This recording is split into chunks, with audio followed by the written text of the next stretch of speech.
फिर आपने state board को कन्फ्यूजन में रखा कि 3 पेपर लेके आगे कर दो।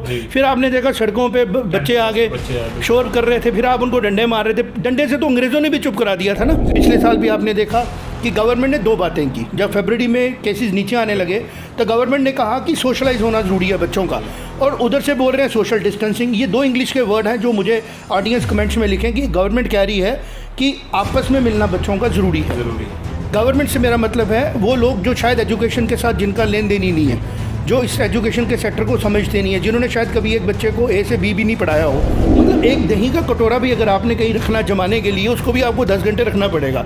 आपने कोई भी काम करना, उसकी एक एसिमुलेशन टाइम होता है कि आप डाइजेस्ट कितनी देर में कर रहे हो। मुझे ऐसा लग रहा है कि एजुकेशन को एक ऐसी कमोडिटी बना के रख दिया हो, जैसे रोबोट्स आ रहे हैं आपकी, जैसे आप फाइल डाउनलोड कर रहे हो ना, ऐसे लगता है कि पेन ड्राइव लगाई है, जैसे दोबारा बिजली आएगी दोबारा से उसकी डाउनलोड हो जाएगी। ह्यूमन ऐसे नहीं है। मैं ये समझ नहीं पा रहा हूँ कि आपके जो ऑर्डर्स है एडमिनिस्ट्रेशन के नाम पे तो कोई भी ऑर्डर निकाल दो, क्योंकि सुनवाई तो कोई है नहीं। अब मैं ये बात कर रहा हूँ तो मुझे पता है कि बजाय इसके कि लोग समझेंगे उतना नहीं होगा, क्रिटिसिज्म ज़्यादा करेंगे। तो हमें क्रिटिसिज्म की परवाह नहीं करनी है, लोगों को देर से समझ आएगी। लेकिन जो ऑफिसर्स हैं जो कहते हैं कि हम प्रूव करके आए हैं कि हमारी विजडम बड़ी अच्छी है, वो बात समझें कि आपने ऑनलाइन शिफ्ट करना है। आज एक भी बच्चा आपका स्कूल में नहीं आया है गवर्नमेंट के, बिल्कुल। प्राइवेट में भी हमारे को कन्विंस, क्योंकि हम उनको क्या बोलेंगे, टीका लगा तो आ जाओ, चलो जी, जिन्होंने 4 टीके लगा लिए वो आ जाएंगे। ठीक, सवाल ये पैदा होता है जिन्होंने नहीं लगाया तो क्या उनकी क्लासें ऑफ कर दें? जम्मू कश्मीर सरकार ने हाल ही में एक आदेश निकाला है। आदेश है कि 12वीं क्लास के जितने बच्चे वैक्सीनेट हो चुके हैं वो स्कूल जा सकते हैं, और साथ ही साथ 10th क्लास के वो बच्चे जिनका टेस्ट होगा, यानी कि जो कोरोना वायरस का जो टेस्ट होता है RT-PCR या रैपिड एंटीजन टेस्ट, वो अगर हुआ होगा तो तभी उनको स्कूल में अलो किया जाएगा। अभी हम देख रहे हैं 2 दिन से हालात ऐसे हैं कि किसी भी स्कूल में किसी भी प्रकार का कोई भी बच्चा जो है वो नहीं आ रहा। गवर्नमेंट स्कूलों ने तैयारियाँ पूरी कर ली हैं, और पेरेंट्स इज़ ऑन ओनर्स की, ओनर्स इज़ ऑन पेरेंट्स की। अब जो पेरेंट्स हैं वो रिटर्न में कंसेंट दें कि ये बच्चे जो हैं पूरी तरह से स्वस्थ अगर नहीं भी रहते हैं स्कूल में आकर, तो वो सारी जिम्मेवारी जो है पेरेंट्स की होती है इस चीज़ पर। और साथ ही साथ हाल ही में जो एजुकेशन को लेकर बड़े बड़े फैसले सरकार ले रही है, NEP को लेकर एक नई कमेटी बनाई गई है, उस पर एजुकेशन रिफॉर्मिस्ट या एजुकेशनिस्ट क्या सोचते हैं, इस चीज़ पर हम बातचीत करेंगे। हमारे साथ शिवांग गुप्ता जी मौजूद हैं, जो कि पिछले कई सालों से लगातार करीबन 27 सालों से लगातार एजुकेशन की फील्ड में काम कर रहे हैं। एजुकेशन रिफॉर्मिस्ट इन्हें कहा जाता है, और हर साल इनके हम रिजल्ट्स जब देखते हैं तो माना ये जाता है कि SP स्मार्ट या जिस भी स्कूल से लगातार ये कोशिश करते हैं, अपनी मेहनत जो है वो पूरी तरह से दिखती भी है इनकी। शिवांग जी, स्वागत है आपका द न्यूज़ नाउ पे। Thank you very much. Shivang ji, जो हाल ही में इस आदेश से शुरुआत करें तो 12वीं क्लास के जितने बच्चे वैक्सीनेट हो चुके हैं वो स्कूल आ सकते हैं। क्या आपके स्कूल में या किसी भी स्कूल में ऐसे बच्चे हैं जो 12वीं उनकी पास हुई है या 12वीं में चढ़े हैं तो वो वैक्सीनेट भी पूरी तरह से हो चुके हैं? देखिए, इसमें 18 ईयर्स के जो लोग बच्चे जो वैक्सीनेट होने थे, उसके लिए गवर्नमेंट ने अभी तक कोई ऐसा डाटा नहीं निकाला है कि वैक्सीनेशन कैसे की जाएगी 18 साल से छोटे लोगों की, और कुछ पेड लेवल पे कुछ हो रहा है। मैं आपसे ये बात करूँगा, एजुकेशन के बारे में ये टाइम आ चुका है जब हमें बहुत अग्रेसिव होके बात करनी। एजुकेशन एक अग्रेसिव टॉपिक नहीं है, बट एजुकेशन एक बहुत इंपॉर्टेंट आस्पेक्ट है सोसाइटी की डेवलपमेंट का। कोरोना ने फाइनेंशियली भी तोड़ा, कोरोना ने बहुत नुकसान दिया, लाइव्स बड़ी प्रीशियस हमने लूज़ की। स्ट्रेस की वजह से छोटी एज में लोगों को हार्ट अटैक भी हुए, और एक बड़ा जिसको हम बोलेंगे कि एक ट्रेजिडिक इवेंट हुआ है कोरोना के होने के बाद पूरी वर्ल्ड में, और इंडिया में ख़ास तौर पे हम देखेंगे कि हमारी सरकारों ने ठीक काम किया, बहुत अच्छे से संभाला।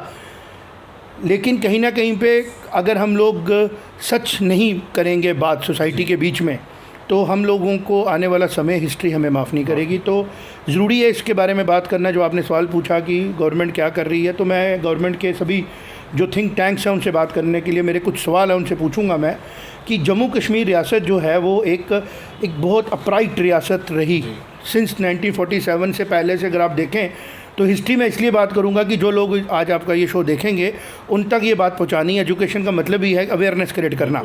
तो जम्मू कश्मीर रियासत जो थी वो अंग्रेज़ों के टाइम पे भी एक ग्रोन अप रियासत थी, और जो रूलर्स यहाँ के थे वो बहुत अच्छे से रूल कर रहे थे रियासत को, और कोई फ़िरका परस्ती नहीं थी, कोई डेवलपमेंट के इश्यूज़ नहीं थे। ट्रेन आ रही थी, हमसे हमारे अपने सिविल कोड थे, महाराजा रणबीर सिंह जी के सिविल कोड थे, और उसी में एक एजुकेशन को लेके एक एक तरीका था जिसका आज मैं जिक्र करना चाहूँगा, जबरन स्कूल। जी। कुछ बुज़ुर्ग लोग जो आज का शो देखेंगे उनको समझ में आएगा कि जबरन स्कूल क्या होते थे, कि बच्चों को गांव में जा के ज़बरदस्ती स्कूलों में पढ़ाना। जी। कि एजुकेशन की इंपॉर्टेंस समझी जाती थी कि ज़बरदस्ती करनी है कि पढ़ाओ। जी। आज मैं देख रहा हूँ जो नई गवर्नमेंट्स बात करें वो करी मर्ज़ी है पढ़ो। जी। ये जो ट्रांजिशन इन्होंने लाया है ये जम्मू कश्मीर के क्या किसी के लिए भी इम्पोर्टेंट नहीं है। पढ़ाई जो है ये चॉइस नहीं हो सकती अगले जनरेशन की। उनको कन्विंस करना है, उनको बताना है कि भैया आपके लिए पढ़ना बहुत ज़रूरी है, अवेयर होना ज़रूरी है। और ये जो पिछले साल भी आपने देखा कि गवर्नमेंट ने दो बातें की। जब फरवरी में केसेस नीचे आने लगे तो गवर्नमेंट ने कहा कि सोशलाइज होना ज़रूरी है बच्चों का, और उधर से बोल रहे हैं सोशल डिस्टेंसिंग। ये दो इंग्लिश के वर्ड हैं जो मुझे ऑडियंस कमेंट्स में लिखें कि गवर्नमेंट कह रही है कि आपस में मिलना बच्चों का ज़रूरी है। गवर्नमेंट से मेरा मतलब है वो लोग जो शायद एजुकेशन के साथ जिनका लेन देन ही नहीं है, जो इस एजुकेशन के सेक्टर को समझते नहीं है, जिन्होंने शायद कभी एक बच्चे को ए से बी भी नहीं पढ़ाया हो, या ट्रेनिंग नहीं दी हो, या लर्निंग नहीं सिखाई हो, वो बात करते हैं कि सोशल डिस्टेंसिंग बहुत ज़रूरी है क्योंकि कोरोना है, और फिर वो बोलते हैं कि सोशलाइज होना ज़रूरी है। अब ये दो बातें जो है आपस में ही कंट्रास्ट हैं। तो जब वो आर्डर आया हमने गवर्नमेंट से कहा कि आपके पास आप एक काम कर रहे हैं कि ऐसा कर दो, प्लान क्या, आप बताओ व्हाट इज़ योर प्लान। अभी ये कह रहे हैं कि आप स्कूल खोलो, हम भी चाहते हैं स्कूल खुले, हम भी चाहते हैं स्कूल इस तरीके से खुले जिस तरीके से करंट सिचुएशन चल रही है। आपका स्टाफ कभी भी ट्रेंड नहीं था जूम पे पढ़ाने के लिए, या हमारे माई लर्न ऐप पे पढ़ाने के लिए, या इन टेक्नोलॉजीज़ का इस्तेमाल करने के लिए। Thanks to all the teachers. मैं चाहता हूँ कि एक सेलिब्रेशन की जाए वेब पे हर जगह कि टीचर्स ने, स्कूल के फैसिलिटेटर्स ने, गवर्नमेंट के जो मुलाजम हैं, टीचर्स हैं ख़ास तौर पे, किस तरीके से उन्होंने गवर्नमेंट की इज़्ज़त को बनाया और डिलीवर करना शुरू कर दिया। लेकिन अनफॉर्चुनेट पार्ट कहाँ पे है कि जो लोग प्लानिंग कर रहे हैं वो सिर्फ अफसरशाही चला रहे हैं एजुकेशन सेक्टर में, जो कि मुझे लगता है पेरेंट्स को, आपने बहुत बात कर ली सब चीज़ के लिए, पेरेंट्स को ये पता होना चाहिए। एक पेरेंट कहता है मेरे बच्चों को ऐसे पढ़ाओ, मैंने उसको पूछा सर आप 2 दिन पहले तक तो आप इंजीनियर थे। इंजीनियर मकान बना सकता है, एक इंजीनियर अपनी फील्ड में काम कर सकता है, वो एक टीचर को आगे बोलता है मेरे बच्चों को ऐसे मैथ पढ़ा। तो मुझे ये चीज़ समझ नहीं आती कि अगर टीचिंग लाइन इतनी जिसको हम बोलते हैं इजी है हैंडल करना, कि हर एक का मन करता है वो बच्चे को पकड़ता है, फिर वो डंडे भी मारता है, फिर बच्चे के लिए सिलेबस भी डिज़ाइन करता है, और उसी का नतीजा ये है जो आज ये ऑर्डर्स आ रहे हैं।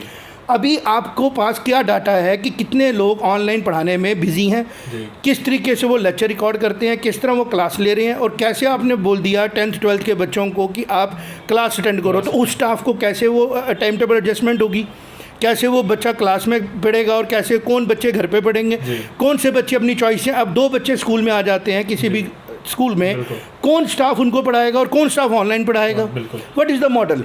ये वैसे ही है जैसे देश तरक्की कर रहा है, बिल्कुल कर रहा है, लेकिन ग्राउंड पे आप जब आके देखेंगे तो तरक्की जो है वो एक कागज़ों में अफसर बता देते हैं, अपने अफसर को, दूसरा अफसर अपने अफसर को, दूसरा अफसर ऊपर वाले अफसर को। जैसे फ्रेंच रेवोल्यूशन हुई थी, उन्होंने कहा था जी सड़क में लोग भूखे हैं, उन्होंने कहा बिस्किट खिलाओ, उनको पता नहीं था कि खाना क्या चाहिए इंसान को। मुझे लग रहा है कि जो अफसर सेक्रेटरीट्स में बैठे हैं इन लोगों की विजडम को इन्होंने बड़ा चेक किया है। मैं मान रहा हूँ कि ये बहुत सियाने हैं, इन्होंने बड़े बड़े एग्ज़ाम पास किए हैं, बल्कि सड़क पे आके इनको एग्ज़ाम पास करने पड़ेंगे विदाउट इम्यूनिटीज़।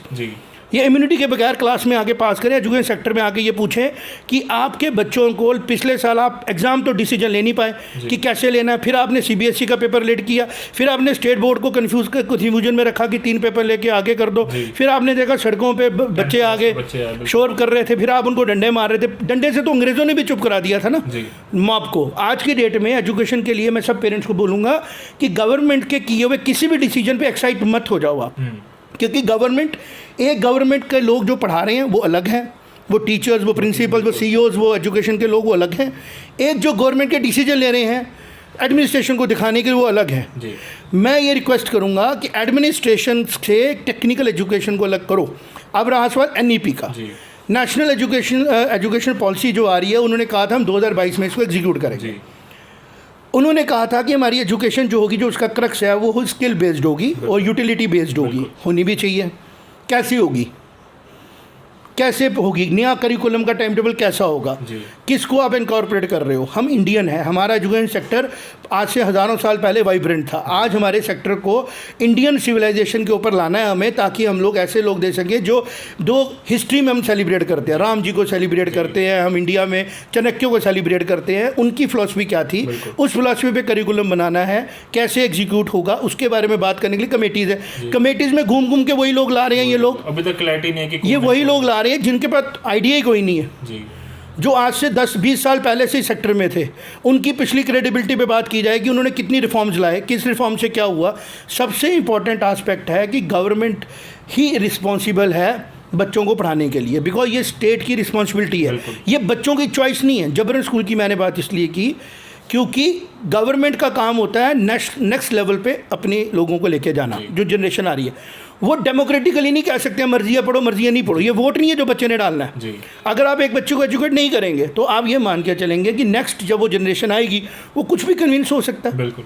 अब तालिबान में आप क्या देख रहे हैं, अनएजुकेटेड लोग हैं, वो लोग किसी और तरीके से एजुकेट हो गए, उनके दिमाग में कुछ और चीज़ें डाल दी गई। आज इतना बड़ा मुल्क जिसके इतने रिसोर्सेज हैं, जो जोग्राफिकली इतनी स्ट्रेटेजिक पोजीशन पे है, लेकिन वो अगर वो अच्छी तरह एजुकेट हुआ होता तो मुझे लगता है कि जितना फाइनेंशियल इनपुट अफगानिस्तान के पास है शायद किसी के पास होता।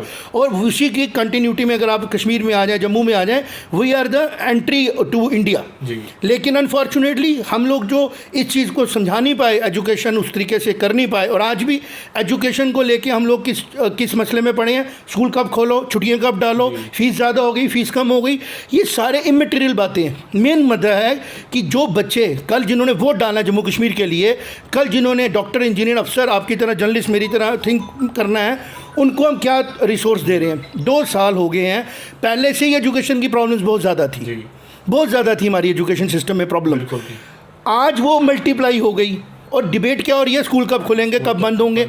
भाई साहब आप ये देखो कि अगर स्कूलों ने अपने आप को ट्रांजिट किया from brick and motor school से ऑनलाइन में चले गए, ये तो पहले से हो रहा था। अब ऑनलाइन के रिजल्ट्स क्या आ रहे हैं, उसकी डाटा चेक किया जाए, और जो ऑफिसर जिसके लिए रिस्पॉन्सिबल है, जिन्होंने कल ट्रांसफ़र होकर किसी और डिपार्टमेंट में चले जाना है, मैं उनसे पूछता हूँ 2 साल पहले आप एक डिपार्टमेंट में थे, 2 साल ह्यूमन डिपार्टमेंट है ये। अभी एक बच्चे को हम ऑनलाइन या किसी तरीके से आज हमने उसको एक टॉपिक समझाया, एक्स टॉपिक उसके साथ डिस्कस किया, कल उसकी कंटिन्यूटी है, आपने बोल दिया उसकी मर्जी है वो स्कूल चला जाए, आपने बोल दिया उसकी कंटिन्यूटी लर्निंग को कैसे चेक करोगे आप। मतलब एक दही का कटोरा भी अगर आपने कहीं रखना जमाने के लिए, उसको भी आपको 10 घंटे रखना पड़ेगा।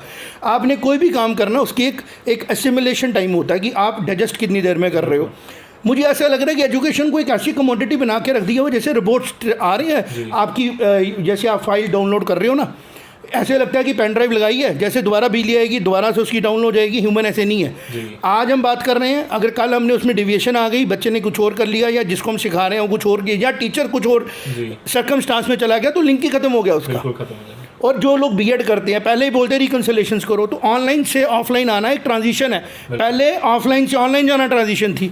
इसलिए हम लोगों ने कंट्रीब्यूट किया, हमें नॉलेज जितनी थी, ईश्वर ने जितनी हमें अकल दी है, हमने हाइब्रिड मॉडल बनाए, अब प्रोएक्टिव मॉडल्स बनाए। बात तो ये करने वाली, उन्होंने बोला जो नीट की तैयारी कर रहे हैं, गवर्नमेंट्स को ये बताना चाहता हूँ, जनाब अपने प्रोफेसर से पूछो कि जो नीट और जेई का सिलेबस होता है वो आपकी एनसीईआरटी की किताब होती है।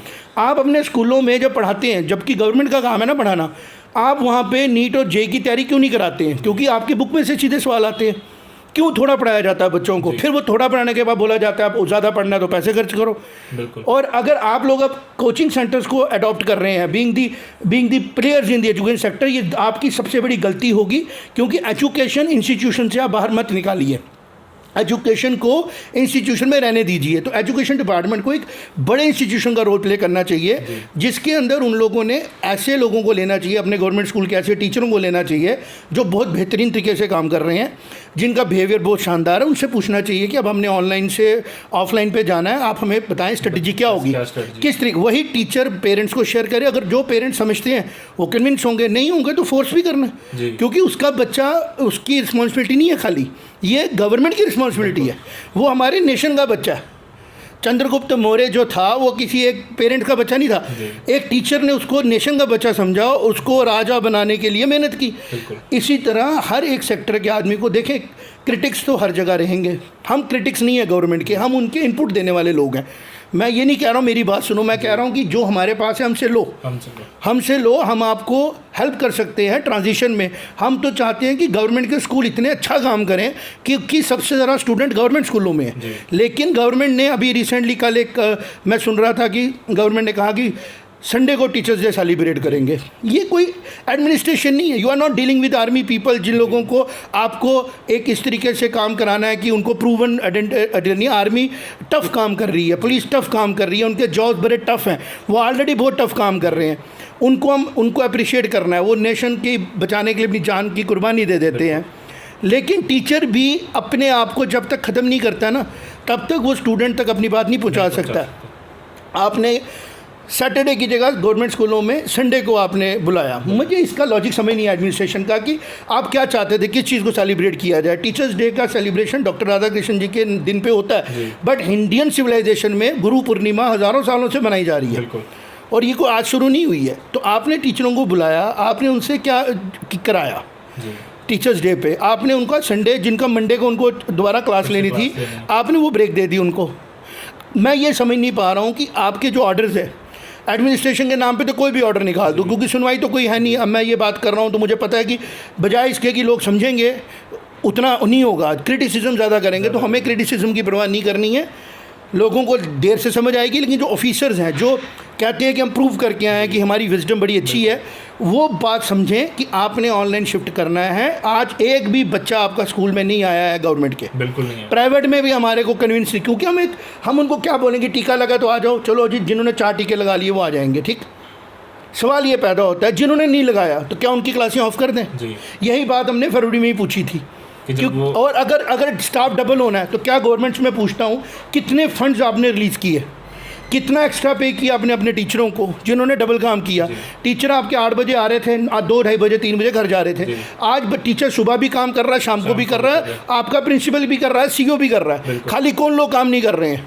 जो ऑर्डर निकाल रहे हैं। और वो किनसे इनपुट ले रहे हैं? वो उनसे आप मीडिया वाले हैं, बात करें उनके साथ। ये क्यों लगता है आपको, ये रिजिडिटी क्यों है सरकार में इतनी ज़्यादा? अभी हम देख रहे हैं स्कूल्स में, हम आज भी विजिट कर रहे थे, कई सारे गवर्नमेंट स्कूल में वैक्सीनेशन सेंटर्स तक बने हुए हैं। इतनी भीड़ है वहाँ पर, जब वहाँ बच्चे आएंगे तो वहाँ पर किस तरह से मैनेज होगा? सर, एडमिनिस्ट्रेशन बोला उसको जाता है जो सुने ना, लेकिन प्लानिंग का काम जिनका है वो किधर है? आप बात करें ना, मैंने कहा NEP आने वाला है, ये जो बुक्स आपने करोड़ों रुपए की खरीदी हैं वो ज़ीरो हो जाएंगी। Where is the plan? अभी आप NEP ला रहे हो, प्लान कहाँ पे है? कोई बात करेगा नहीं इसके बारे में, क्योंकि टेक्निकली किसी को जाना नहीं है। आप अभी एक ऑर्डर आ गया छुट्टियों का, तो मीडिया भी कह रहा है छुट्टियाँ खुल गई, स्कूल आ गया। मैं उनसे ये पूछना चाहता हूँ कि पहले रिज़ल्ट्स कम थे, ऑनलाइन से रिज़ल्ट इंप्रूव हुए। हमारे रिज़ल्ट इंप्रूव हुए क्यों? क्योंकि हमें बच्चे से कनेक्ट करने का टाइम ज़्यादा मिल गया और बच्चे को हम ज़्यादा टच कर पा रहे हैं। कुछ चीज़ें हैं जो हमें उसको ऐड ऑन करनी है। ये चीज़ें, डिसीजंस आप बुलाएं, राउंड टेबल मीटिंग करें, आप हमसे बात करें। और ये मैं चाहता हूँ लाइव वो मीटिंग्स, ताकि दुनिया को पता लगे कि जो लोग काम कर रहे हैं उनका कैलिबर क्या है। जैसे पार्लियामेंट में बात होती है ना, वैसे ओपन मीटिंग्स करें, उन मुद्दों पे हम भी बात करेंगे। बहुत साथी हैं सर, इतने साथी हैं, इतने अच्छे। मैंने जो कुछ हम आपसे बात कर रहे हैं इधर से ही सीखा हमने। ऐसे ऐसे रिटायर्ड प्रोफेसर्स हैं, टीचर्स हैं, जिनकी लाइफ का एक ही एम है एजुकेशन देना।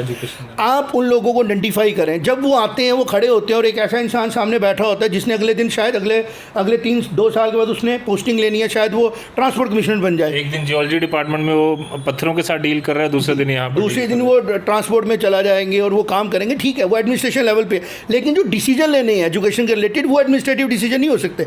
वो एजुकेशन के रिलेटेड डिसीजन होने हैं, वो ह्यूमन डिसीजन होने हैं। और वो डिसीजन जब एडमिनिस्ट्रेटिव किए जाते हैं, देखो जी स्कूल खोल दिए गए, सर आपने आज उन टीचरों को स्कूल बुलाया, बिल्कुल, आज उनकी ऑनलाइन क्लास का डाटा कौन चेक करेगा? कौन चेक करेगा? अभी भी वो टीचर्स जो हैं वो ऑफलाइन स्कूल तो आए हैं, बट ऑनलाइन ही सारी पढ़ाई कर रहे हैं। This is what I am saying.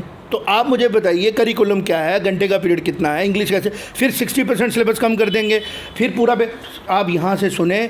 हम बहुत किस्मत वाले हैं कि हमारे प्राइम मिनिस्टर जो हैं वो डायरेक्ट संवाद करते हैं जी। अगर CBSE के इशू के बीच में प्राइम मिनिस्टर नहीं इंटरवीन करते हमारे प्राइम मिनिस्टर साहब, तो जनाब आज भी रिजल्ट नहीं होते जी। आज भी ये जो पूरा फोरम था सीबीएसई के, पूरी जो थिंक टैंक है, वो नहीं सोच पा रहे थे डिसीजन क्या लें, जो प्रमोशन कैसे करनी है बच्चों की। तो प्राइम मिनिस्टर साहब ने इंटरवीन किया, उन्होंने बच्चों की प्रॉब्लम को समझा, और वो हमारे फैमिली के हेड हैं, इंडियन फैमिली को अगर हम बोलें प्राइम मिनिस्टर हैं हमारे।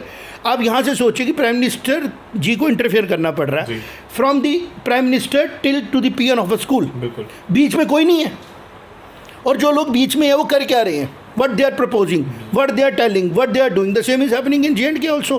हमारे J&K में बाकी सभी डिपार्टमेंट्स आप खराब होने दो, एजुकेशन हमारी बहुत अच्छी थी जी, आप इसको मत कहें कि खराब थी।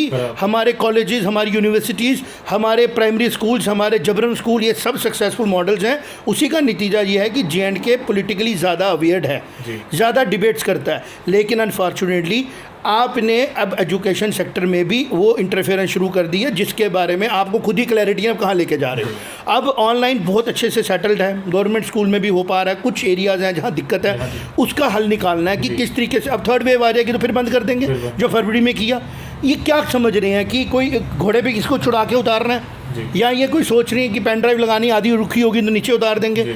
और अगर ये समझते हैं कि हमें नहीं समझ आ रहा क्या करना है, तो आप डिबेट्स करो, let the debates be recorded, let you publish it in the open media कि हमने बुलाया था। उसमें आप पेरेंट्स का रोल क्या है, हाँ पेरेंट्स का रोल क्या है। देखिए सजेशन भी लेट नहीं कर सकते, क्योंकि टाइम इज़ गोइंग ऑन। जो बच्चा पिछले साल 16 साल का 18 का वो 2 साल में, अब वो चेंज हो गया, वो एडोलेसेंट से एडल्ट हो गया, उसकी जो ट्रांजिशन होगी उसको कौन चेंज करेगा।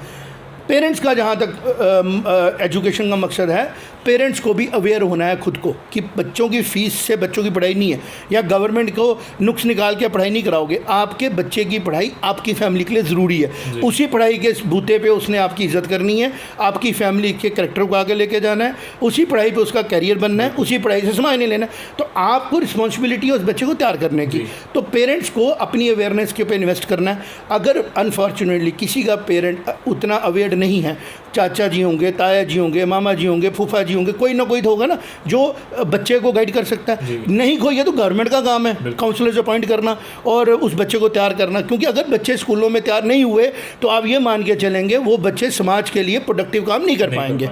तो इस टॉपिक का जो आपने उठाया कि स्कूल खुलने हैं, मैं ये समझता हूँ कि ये डिसीजन जो है गवर्नमेंट ने एडमिनिस्ट्रेशन लेवल से लिया है, इसको एजुकेशन लेवल से लिया जाए। नहीं तो जो रिदम बना हुआ है बच्चों का और स्टूडेंट्स का वो एक ब्रेक करेगा और खोलना है, इसका एक स्ट्रेटजी प्लान दिया जाए। नहीं तो हर बात पे लगता है इलीगल हो गया, हर बात में पुलिस इंटरवीन कर रही है स्कूलों के साथ। ये पहली गवर्नमेंट हमने देखी है जिसमें स्कूलों को चलाने के लिए इनको पुलिस का इस्तेमाल करना पड़ रहा है। ये बड़ा अनफॉर्चुनेट है। तो किस तरह से अब फाइनली अगर हम बात करें तो क्या 2-3 जैसी चीज़ें जो सरकार को अभी इमीडिएटली करनी चाहिए ताकि एजुकेशन कम से कम जो बच्चों का करियर है उन पे किसी भी तरह खिलवाड़। सबसे पहले गवर्नमेंट को ये समझना चाहिए कि कोचिंग सेंटर्स को प्रमोट करना बंद करें, कोचिंग सेंटर्स को प्रमोट करना बंद करें ऑफिशियली। क्योंकि आपके अपने स्कूलों में बच्चे पढ़ रहे हैं, करोड़ों अरबों खरबों रुपए टैक्स उसमें जा रहा है और बहुत बड़े काबिल लोग उसमें काम कर रहे हैं। ये जो कोचिंग सेंटर्स हैं, इसी माइंडसेट ने सबसे पहले गवर्नमेंट स्कूलों से पढ़ाई को ख़त्म किया था। अब ये कोचिंग सेंटर्स पढ़ाई को टोटली ख़त्म कर रहे हैं in on the pretext of convincing students. बच्चे का पेपर पास करना is not education. Overall behaviour उसका क्या है। तो जो कमियाँ स्कूलिंग सिस्टम में है उनको ठीक करने के लिए इंफ्रास्ट्रक्चर ठीक करना ज़रूरी है, ना कि अब कोचिंग को, जैसे इस ऑर्डर में लिखा है कि नीट की और जेई की तैयारी करने उनको आने दो। भाई साहब ये पूछा जाए उस बच्चे ने वही चैप्टर 11th में पढ़ा, वही 12th में पढ़ा, आपने एग्ज़ाम ऐसा क्या बना दिया कि उसको दोबारा पढ़ने के लिए दोबारा किसी, और आप क्या कर रहे हैं। और अगर आप सारे बच्चों को तैयारी नहीं करा रहे हैं तो जो बच्चे पैसे के रसूख पर तैयारी करके आ रहे हैं, क्या वो बच्चों के साथ जस्टिस नहीं है जो तैयारी नहीं कर पाते हैं उस तरीके से। तो ये डोपिंग नहीं है कि सीट गवर्नमेंट की और तैयारी दो किस्म की, जो वेल ऑफ हैं वो अपनी तैयारी ज़्यादा करा के ला रहे हैं। तो फिर गवर्नमेंट किस तरह बोलती है हम डेमोक्रेटिक और हम सोशलिस्टिक गवर्नमेंट चला रहे हैं। अगर आप लोगों ने तैयारी करवानी है तो गवर्नमेंट स्कूलों में, प्राइवेट स्कूलों में, जो रिकॉग्नाइज स्कूल्स हैं उनके इंफ्रास्ट्रक्चर के अंदर जाके आप बोलिए कि हर एक एग्ज़ाम की तैयारी कराइए। एक्स्ट्रा तैयारियाँ जो हैं वो देश और समाज के लिए एक डिस्पैरिटी का काम कर रही हैं और this is going to harm. तो सबसे पहले गवर्नमेंट स्कूलों की स्ट्रेंथनिंग पे काम करे और उनके स्टाफ से बात करे।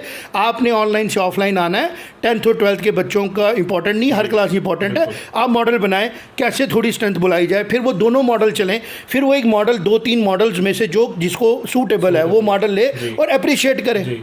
और अगर काम हमने करना है तो हमसे बात करे, टीचरों से बात करे। जैसे किसी गवर्नमेंट स्कूल में बच्चे बुलाने थे तो उस एरिया की टोपोग्राफी स्टडी करते कि आपके पास जो फीडिंग है 10 कॉल करके पता लग जाता कहाँ कहाँ से बच्चों ने आना है, उनके पास मोबाइल फैसिलिटीज़ क्या है, उनको ऑनलाइन में क्या बेनिफिट मिला, 2 दिन के लिए आएँ, 3 दिन के लिए आएँ, किस तरीके से बुलाएं, वो एक प्लान बनाएं और फिर आएँ उस चीज़ को लेके। और ये डिबेट्स से बाहर निकालें। जैसे नेशनल सिक्योरिटी का मुद्दा डिबेट्स का पार्ट नहीं बनता, वैसे एजुकेशन को आप इस तरीके की क्रिटिक्स और एंटरटेनमेंट डिबेट्स में नहीं ला सकते।